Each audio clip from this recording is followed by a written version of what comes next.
বাজার কাকে বলে অথবা সরকারি বাজার বলতে কি বুঝো? উত্তর: ভূমিকা। যে সকল সরকারি প্রতিষ্ঠান তাদের কার্যক্রম পরিচালনার জন্য বিভিন্ন ধরনের পণ্য বা সেবা ক্রয় করে তাদেরকে সরকারি বাজার বলে। যেমন বিভিন্ন মন্ত্রণালয়, কেন্দ্রীয় সরকার, স্থানীয় সরকার ইত্যাদি এ বাজারে অন্তর্ভুক্ত। দেশের শিক্ষা, স্বাস্থ্য, প্রতিরক্ষা প্রভৃতি খাতে ব্যবহারের জন্য প্রচুর পরিমাণে পণ্য বা সেবা ক্রয় করে থাকেন। নিম্নে সরকারি বাজারের সংজ্ঞা দেওয়া হল।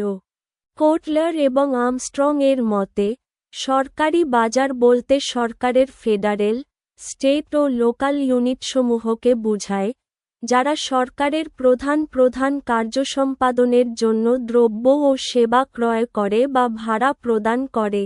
Steven J.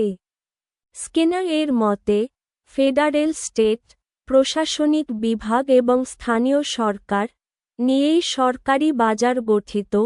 এ প্রসঙ্গে ববি, হিউস্টন এবং টাল এর মতে, ফেডারেল, স্টেট, লোকাল এবং বিদেশি সরকার যারা পণ্য ও সেবা ক্রয় করে তারাই সরকারি বাজারের অন্তর্ভুক্ত।